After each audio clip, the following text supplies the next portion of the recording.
Welcome to Lay of the Brand, where we talk with the experts on tech marketing, creative, and PR to learn what's new, what's working, and what's next. I'm Peter Jacobs with Merit Group. AI has made it easier than ever to generate content, and a lot of brands are publishing more and more, faster. And that's a problem when you're trying to produce thought leadership. When AI puts out generic surface-level content, it doesn't build credibility, and it doesn't sound like an actual person. And it absolutely doesn't deliver fresh ideas. So it's not really thought leadership, it's just more words. So what can marketers do? Well, that's why we're talking with Raj Khera, CEO of Make Media, to talk about why thought leadership, especially AI-generated content, misses the mark way too often. And what trust and discoverability look like now, and especially how you can show up with ideas that actually break through. Raj, I'm so excited to talk to you about this. Peter, pleasure to be here. I'm looking forward to our conversation. Thought leadership is supposed to build authority, but a lot of it just doesn't. Why do so many of these posts feel like generic marketing? It's like the Staples easy button, because what we want to do is there's a whole slew of people who want to be able to produce content. They know they should be doing it because it works. And I've built several companies. I've sold them to public companies. And the way we grew them was through thought leadership. One of my companies, Mailer, it was an email marketing software company. We were getting about 13 to 1,500 trial signups, not just visitors, trial signups every single month because of our thought leadership. There's a few other things we did in marketing. But when you start producing really valuable content, it becomes a magnet for your business. So many people want to do it, but who's got the time? A lot of people don't enjoy writing, and executives are busy. So what do? A lot of them are just turning to AI, and they have ChatGPT or other tools create the content for them. And as a result, we get caught in this sea of sameness. The way you phrase things is exactly the way the AI tools phrase things. The thoughts that it carries with it is based on the training data. And you might be able to give it some guidance and maybe shape it a little bit. But at the end of the day, it doesn't sound like you. It's not expressing your real thoughts. Thankfully, there are a lot of ways to get around this and still leverage AI, but really be you authentically. Thought leadership is supposed to be about influence, not just volume. And yet it seems like the goal is, let me just get a lot of content out there. And that takes precedence over what you're talking about, which is say something useful. That's exactly right. And that's where you see a lot of people creating nonsense posts. If you look at the average blog from a company, you can just look at the quality of the blog, the depth. It doesn't have a lot of depth there. The other thing is it's short. It's not structured. And so first, they're missing the mark with SEO. And by the way, GEO has SEO as its roots. So you still have to get SEO right. And then when you look at the rest of the content, you can tell that the executive team who ordered the content to be built just had a checkbox item. Oh, we need a blog. Check, got a blog, done. And they don't realize that that's actually hurting their brand, not amplifying it. The starting place should be, here's why I want to publish something, not I want to publish something, shouldn't it? It should. And I think the best way to start is think about conversations that you're having every single week. And that's what I recommend as a way to amplify what you're trying to say, what you need to be saying. So it really starts from a very well-developed plan. And agencies can certainly help with developing that plan. I think it's one of the most important uses of human thought. And so I think creating this document or the strategy that's centered around your ICP, your ideal client profile. And then within that, if your ICP is a B2B company, you've got different personas. So you want to be talking to each different persona. Every persona goes through their own buyer journey, awareness, consideration, evaluation before they make a purchase. Then actually there's a buyer journey after the purchase as well to retain them and upsell them. So the buyer journey is a very long thing, and it's unique to every persona. I'll give you an example. If you sell cybersecurity services, you need to talk to the CTO very differently than you need to talk to a CFO. They're going to be caring about ROI. The CTO is going to be caring about security, SOC 2 compliance. And so if your content tries to mash everything into one topic, you're going to completely miss the mark, because when you talk to everyone, you talk to no one. And so designing a plan around all of those components takes a lot of time, takes a lot of thinking, definitely not a checkbox item. Well, you'd think AI could solve for this. Why can't AI make content that that the search engines and Yeah. the AI aspects of search find valuable. One of the things that I would liken this to is, let's say you stepped into an airplane cockpit and it had an autopilot button. You still can't take off and land. You still need to know how to fly the plane. So the driver of the sports car, the pilot of the plane still needs to know what they're doing. So AI is a tool set that can really help you get to where you want to be, but it's not just the easy button. You don't just click it and it does everything for you. There's a lot of hype around this. There's a lot of hype around vibe coding, and you'll find that there's a lot of stuff that it lacks. I'll give you an example of the vibe coding aspect of it. You know how if you had AI write content, we talked about it, it sounds the same. Vibe coding is the same way. If you create, if you're trying to create a tool set, it's all going to look the same. No new designs. It's all going to have the same type of coding sets because it's built on what it knows. And there are senior developers that will look at it and say, oh my gosh, they're completely missing all these gaps in the data architecture. And so as a result, there's this illusion that AI has completely taken over and we're going to lose all these jobs. And it's actually the ones who know what they're doing are going to be in such demand because we need that human component. Yeah, you mentioned to me before we started the show that you had found a way to see if your materials, because you've written so much over the years, were part of Yeah. AI training, and it was. So you would think then that you'd be able to sound like you if you asked AI to write something that sounds like me. And Yeah. I have colleagues that use their own databases to help recreate or make new materials like proposals and reports, that sort of Mhm. thing. Yeah. So does that help? Well, there is some degree of being able to use actual data sets that you still have and use that to train the models on what you want immediately. There's another layer of this, and that is the data sets that the AI was trained on, where that's how it comes out of the box. So when ChatGPT came out, there was this way you could figure out what data sets it used. And I found out, I think it was called like the big data set. I forgot the exact name of it, but I found out that thousands of my articles that I had written over the many years I've been in business were part of that data set. So they just took my data and used it for training purposes. What they did with it, I don't know. And granted, that's a very microscopic portion of the data that they had. But nevertheless, if I searched for specific things in ChatGPT at the time, I looked at the results, I looked at the article that I had on the web, and it was almost identical. Almost identical. And so that's one of the big challenges that we face is where's all that data coming from? So when you start writing something using AI, it may not sound like you if you've got the data in the data set, but there's this way to do it, and it's called MCP. And what you do is you actually put some of the examples that you have as sources that the AI should use as it starts to help you build out some of the content. And so to your point about the proposals, yes, if you have a whole bunch of sample proposals and you want to create more like that, AI will be able to emulate it because it knows that's the set that you want to use. This is what you want it to look like, sound like, feel like. And then you can enter additional data and then it'll give you something repeatable. This is very different than creating thought leadership content, though. So there are use cases where it makes sense to use AI a little bit more fluidly, and then other cases where you absolutely have to start with human thought. There has to be something new. There has to be something useful. There has to Yeah. be something that your audience hasn't heard before so that there's a new way of thinking about it.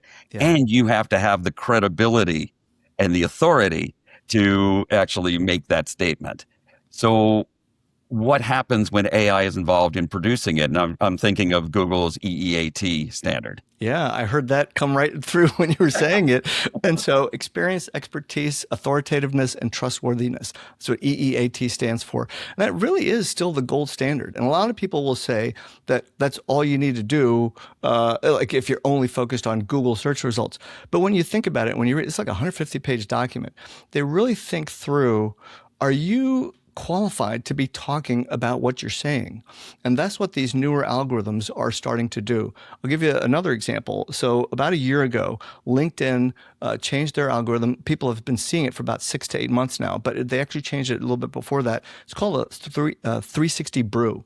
It took me a while to hunt this down. I found the actual paper that the engineering lab wrote that described how they think through the new applications. And to kind of summarize it for an executive, what it does is it looks at your background, your profile. So the profile part of your LinkedIn page setup is extremely important because that gives a framework of this is who I am, this is my background, this is what I do, this is what I talk about.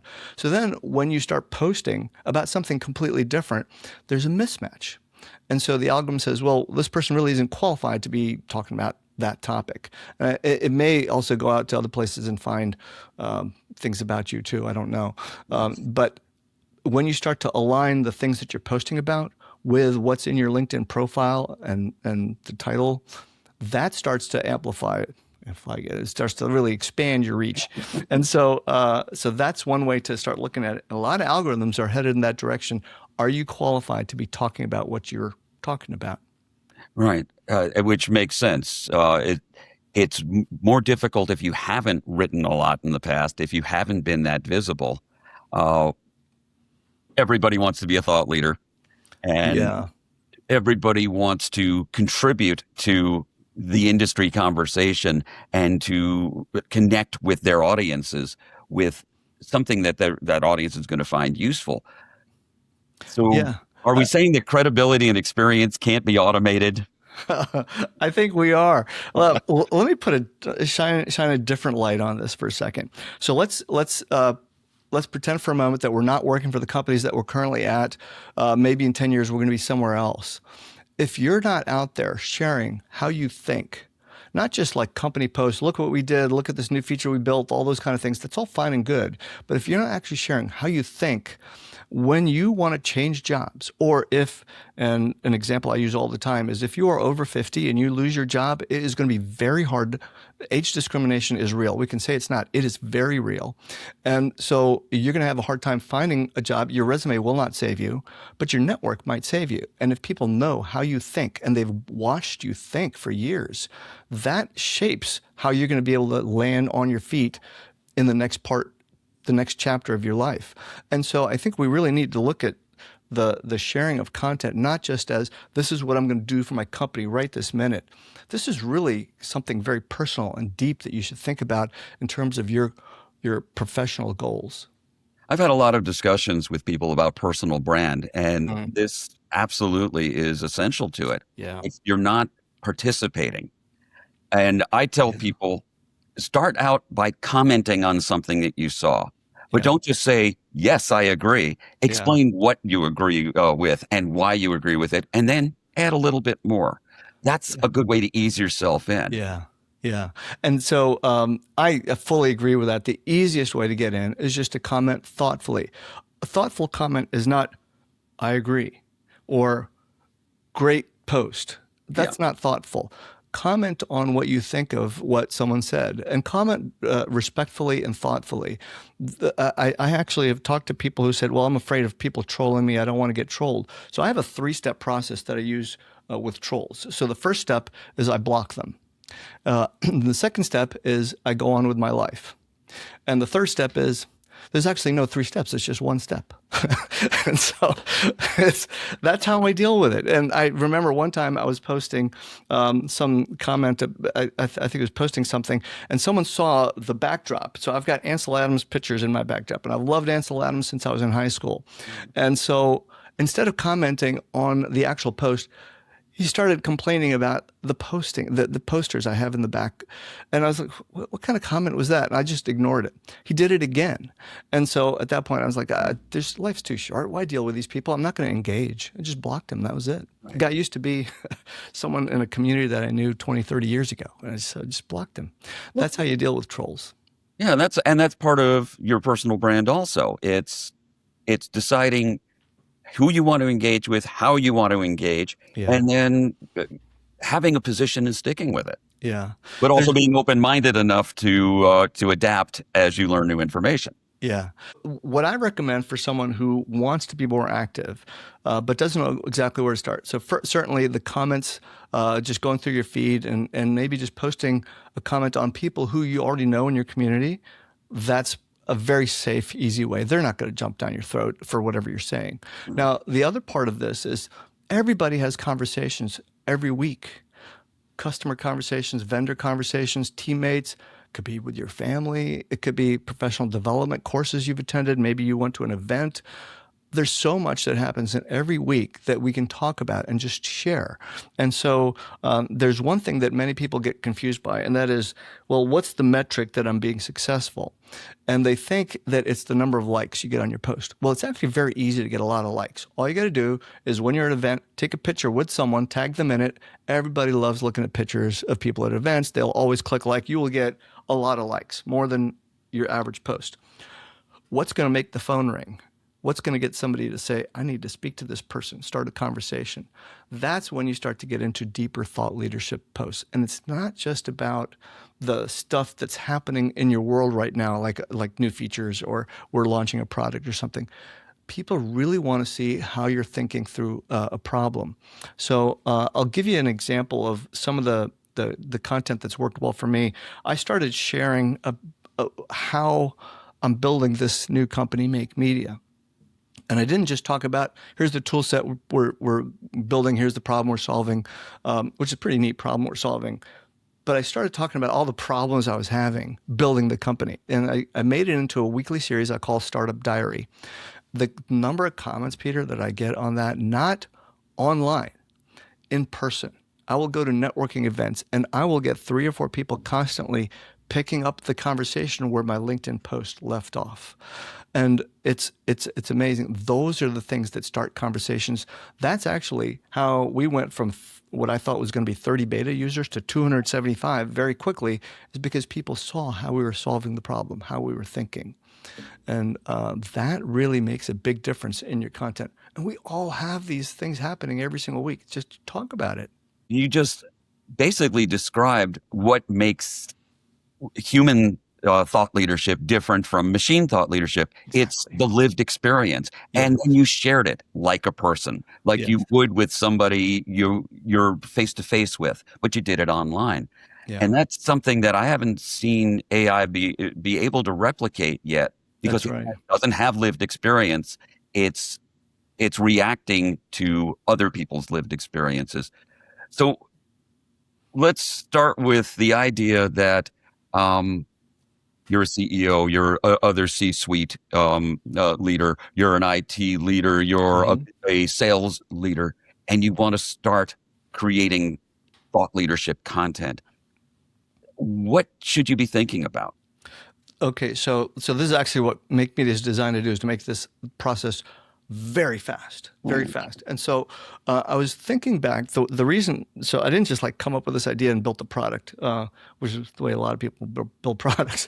I actually was looking back to what is the biggest problem that I had in building all my prior companies. And it was creating the content. I know it works because we were getting lots of business by creating really useful content. And I noticed one thing. The way that you extract expertise isn't just sitting down and looking at that blank page, which can make you freeze. Right. It's actually answering questions. So when you ask someone to write something, you may be waiting 6 months, you may never get anything back. But if you are walking down the hallway and say, hey, let me ask you a quick question, and you just ask a question, they can answer, boom, just like that. Everybody can do this. And so that's actually the unlock. Is when you're looking to create deep thought leadership, start with questions. And so that's actually the essence of what Make Media does, is it looks at your background, looks at the audience you're trying to reach, the personas that you want to reach, thinks about the questions they would have along their buyer journey, and then creates prompts that address an executive's ability to make all the dots connect in that deep experience they have, so that they can express in very succinct terms what's going on. And we actually ask questions so that the only way to answer them is by telling stories. And that makes the post so engaging because they're stories, and they're stories of lived experiences. And that's very engaging. People love those. And that starts conversations too. Right. My experience is the same. As I interview executives as I interview the business development leads, the technical leads. Yeah. I'm not just asking for, give me facts about what your thing does. Yeah. Tell me stories about how it changed something for a customer, for a group of people, for society. Give me something tangible that people can connect to on a human level. Yeah. So I'll give you a few questions that your audience can use very quickly and get great content in minutes, really. Tell me about the last time. So ask one of your customers this question. Tell me about the last time you logged into our software. What were you looking to do? And then they'll answer probably about your tool, and then say, well, tell me what you're looking to do that week. What were some of the other priorities you had? And so then you start to get a sense of your tool in the context of their daily lives, their weekly lives. And that gives you so much more insight. So then you can very quickly just talk about that. Anonymize the person. Don't say like the company name or anything like that. So divulge confidential stuff. But you can talk about an example. And we used to do this so effectively at my other companies. I'm actually doing this quite effectively right now. I had one accountant use our tool, and within the first post, which took him maybe 20 minutes to create, because there's a little setup process for us to understand who you are. It generated a post. He put it on his LinkedIn, and he got 4 times more than his highest ever performing post in the last 10 years. And it was because the post was so genuine and filled with examples from his past, rooted in what he does and why he does it. It was so genuine, there's no way AI could have made it. But what we did was we asked him very specific questions, learned about his background, and then we put that into a well-formatted post that had an engaging hook that created a little bit of tension and curiosity, and then information, and then a closing that encouraged people to engage. And it sounded like him because we captured his voice. And that's really how you start to do this. You don't need an AI tool, by the way, to do any of this. You can take out your phone. And I just do this all the time. Just think about that question. Tell me about the last time you were looking to log in or something, and just answer it on your phone. Just look at it. And then I recommend just doing one take. Because what usually happens is you record something and say, oh, I should have said this, should have said that. And your second, third, fourth, 20th takes are always the worst. The first one, almost always the best. And so just do it and just click post. And the fact that it won't be polished will get you more traffic and more engagement than anything you could do that's super polished. Well, yeah, we both play music. We know what that first take is like versus the let's try it again, then you lose that spark. Yeah. And that's the thing that makes it human, is that first burst of energy. There is not just I have knowledge and I have experience. There's passion and excitement and the desire to get somebody else to feel as excited about it as you are. Yeah, yeah. And so there's, every line of business can do this. If you're targeting other professionals, every line of business can do this. And when you think about a coach, for example, a professional coach, they go through scenarios all the time. Like how do you help a brand new CEO transition into their role when they've got to get rid of half of their executive leadership team?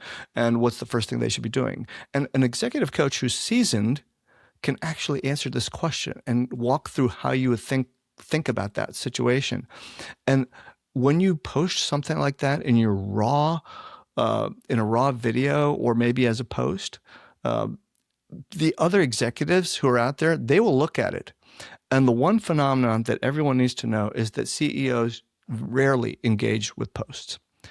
And so there's this illusion that, oh, my post isn't performing. So executives read posts, they don't always engage because they just sometimes don't want to be seen as engaging on other posts. So instead, what they can do is they can post themselves, their own content. But when you start sharing how you think, people see it. And there's also the influencer aspect of that.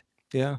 Even if the CEO isn't engaging, someone in their orbit is going to see it as well, may engage, may go back to the CEO and say, hey, this person told this story and it sounds a lot like our story. Peter, you touched on dark social, and I love it because that is how stuff is happening. I mean, I see it happening all the time. People talk about, hey, I read this they post in their Slack channel for their company. I just read this really interesting article. I mean, there's this group I'm part of in the DC area called Mindshare. I'm with like 1,300 CEOs, past CEOs. And someone was sharing an article to a group of 1,300 CEOs about some aspect of AI. And there's a discussion going on right now, and it's a very thoughtful discussion. And so does that author know that we're talking about his article? No. we're not 1,300 CEOs, so like that's the kind of power like deep thought leadership content creates.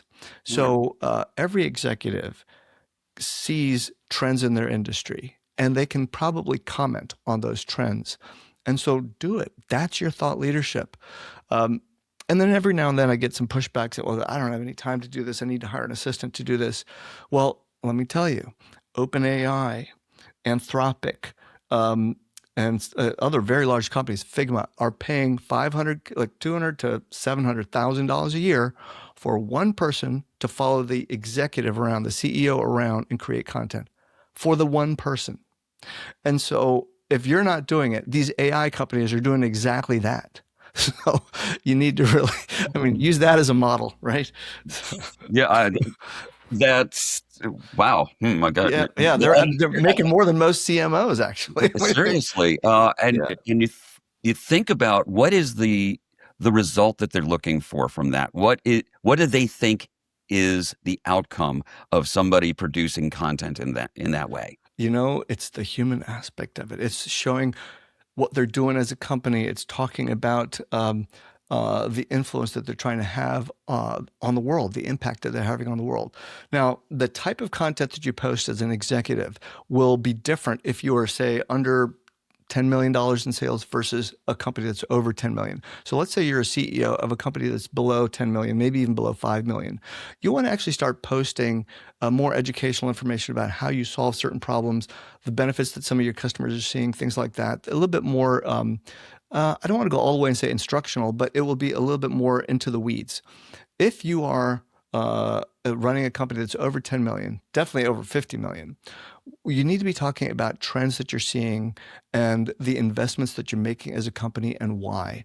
And it's a very different thought that goes into those kinds of topics than it does the more rudimentary, hey, here, look at what we're doing. Here's how you enhance your cybersecurity. Whereas here's where we're seeing AI go with cybersecurity. And so it's a different type of topic based on the company size. Yeah, for some people who haven't really done much on the thought leadership side of things, getting over that initial hump is probably quite a barrier. Yeah. Are people saying to themselves, why does somebody want to know what I think? Why does somebody want to hear from me? It's more than that, Peter. It's imposter syndrome. And I have talked to people running $200 million a year companies still feeling imposter syndrome. And you would think this person should not be feeling imposter syndrome at all, but it's there. And one of my best friends is an executive leadership coach, and he coaches people who are running billion-dollar companies. And he said, you would be shocked at how many have imposter syndrome, even at that level. And so, why would anybody care what I think? Why should I be talking about this? You really need to be. You actually know way more than you know, and it's funny. It's at all levels. So my kids are in their early 20s, and surprisingly, they know a lot about social media. Right? Go figure. And they know stuff that people my age don't know because they're seeing the trends, and we can actually learn a lot from them.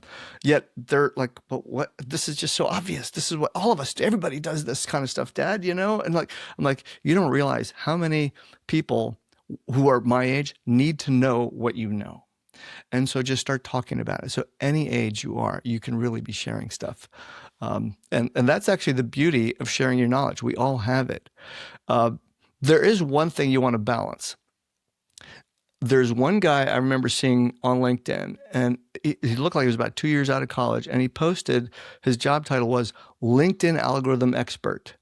And you look at it and you're like, I'm sorry, you've instantly discredited yourself by saying that 2 years out of college, you're a LinkedIn algorithm expert. I mean, Yeah. So, don't kind of go over the top. Yeah. Start showing, why are you a LinkedIn? Show me some stuff that proves to me that you really are. And then maybe we'll have a conversation. But, that's the one thing that you'll see on social media a lot is people just claiming expertise that they don't have.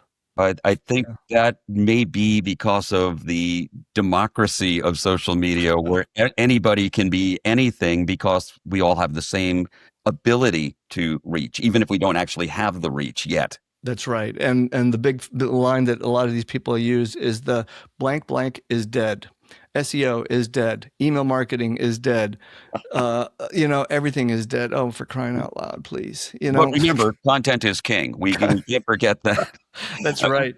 And there's another thing that this new 360 brew algorithm is doing on LinkedIn is it's trying to not promote generic content that is just so pervasive that only if you are a brand new fresh graduate out of college, you don't know. And so that level of basic content is really getting deprecated. It's looking for something that's really talking about what's going on in the industry. What kind of trends are you seeing? What are the use cases you're seeing for vibe coding? I just posted about how you build an interactive dynamic pricing table using Gemini in thinking mode to do vibe coding. And I explained the process that went behind it. And in an hour, built this really cool tool. And so, which used to require an engineering team to actually create. Now, that's kind of interesting because it shows how to do something. It shows how you think through it. And it was not, Gemini, make a pricing table for me. It's not like that. It took an hour to go through the thinking of what should this pricing table include based on the audience I'm trying to reach. What are ways that they need to get the information that will help influence a decision? Make it faster. And so you have to have that discussion first. And the only way to do that is if you have some sort of critical thinking skills, which takes schooling to learn, and then you apply that. That's the best way to use it. All right. Well, you have an advantage having a technical background, so you are already thinking in those terms. But business leaders without that technical background also have that skill set. Yeah, I think they solve problems. That's their job. Yeah, and I tell you where I learned. So I do have graduate degrees in engineering. I did, my thesis was on AI applied to semiconductors many, many years ago. But I will tell you, my high school English teacher is probably the one who taught me the most critical thinking. I had two great teachers, 11th grade, 12th grade, and they taught me how to think through an analysis of prose. That is what really developed a lot of my skills. So even if you don't have the pedigree from a Ivy League college or something, you probably have critical thinking skills, which maybe you kind of buried. I mean, they teach this in high school. So I don't think it's a big leap for us to start applying it. You can reinvent the impression that you have of your own abilities, and start to look back and think about, well, how did I get an A on that paper? What did I do differently? And it was critical thinking, because that's what they test for, and apply that to AI. It's the same thing. What is one thing executives should stop doing immediately when it comes to creating thought leadership? And then I want to ask you, what's the one thing they should start doing? Well, I think they should stop being afraid of posting on LinkedIn and stop being afraid of actually extrapolating their posts into deeper thought leadership articles. Now, I think that it's not a question of quantity, it is a question of quality, but there is a quantity component to it. If you're publishing once every 3 to 4 months, that's not going to do much for you. I mean, you'll have stuff that's out there, but it's not going to move the needle in the way that you want. The way you create that depth, that EEAT that we talked about, are you an authority to be talking about something, is you keep posting about it. And so that doesn't mean you have to do it every day, but I would strongly recommend be active on LinkedIn minimum once a week. Twice a week is really ideal. 3 times a week's best. 4 times a week's even better. Okay, so that means that you really do have to start having something to say, and just think back to the last conversation you had, whoever that was with, in your career, and what did you learn? What did they learn? Just talk about it, and that's it. There's so many people that want to be a fly on the wall in that conversation, and they can learn from it. So we all have something to say, and you can record it on a video and just post that and just see the reaction. So that's the best way to get started with it. But I think in terms of the fear, you got to stop that. You got to get past that fear. It's like jumping into the deep end for the first time. It's not that bad. It's like so much in life. The first thing is get out of your own way. Yeah. Yeah, that's right. Yeah. And then to your other question, which is what should you start doing? So one is like start to get more active, start to create more content and deep, like rich thought leadership content, which everybody, like I said, everybody has. And the way you unlock it is through questions. The other part of this is when you're posting content, not on LinkedIn, but on your website or other places, make sure it is structured properly for basic SEO. And so what that includes is the main theme that you want to talk about. We'll call them key phrases for right now, but that should be inside your title, inside heading tags, inside the body with a certain degree of frequency. You should have images also that help enhance the visual appeal, because when people are reading, they don't want to read a big, huge block of text like they're reading some kind of research paper. They want to be able to see something that's a little bit more engaging. Section headings, subheadings, bulleted list, tables, images, all that makes for visual appeal, and these Google takes a look at that. Now, to expand this into AI SEO, GEO, there's a couple of things that it's really pursuing, and that is tight information that match someone's intended search. So the way people who are brand new to AI do searches is exactly the way they use Google, and it's a one-liner. But that's only lasts for like a short period of time till they realize, hey, I can actually ask it deeper stuff. Like, I run an accounting company that's got 25 employees. We're located in the Washington, D.C. area. We're about to expand by adding 4 more new accountants next year. And I need to make sure that I've got the CRM system that's going to be able to manage my accountants and the tools that we have. And you got a 1 paragraph long prompt. What are the best tools for me?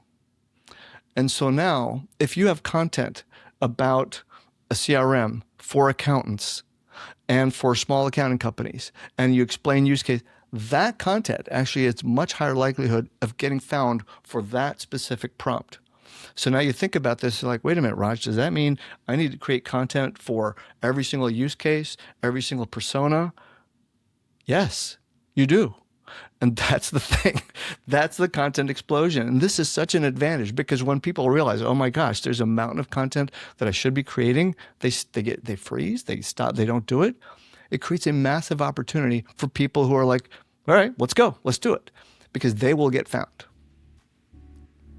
I have been talking with Raj Khera, who's the CEO of Make Media, and has launched and sold more companies than I can think of. Raj, this has been such a great conversation. It's everything I hoped it would be. Thank you, Peter. And thank you for joining us. Lay of the Brand is brought to you by Merit Group, an integrated strategic communications firm that blends the best of PR, marketing, and creative to help our clients tell their stories and build business. Got a topic suggestion or want to share feedback? Subscribe to Lay of the Brand on your preferred podcast platform and leave us a review. And please spread the word and tell your friends and colleagues to tune in as well. To learn more about Merit Group and the show, check out layofthebrand.com.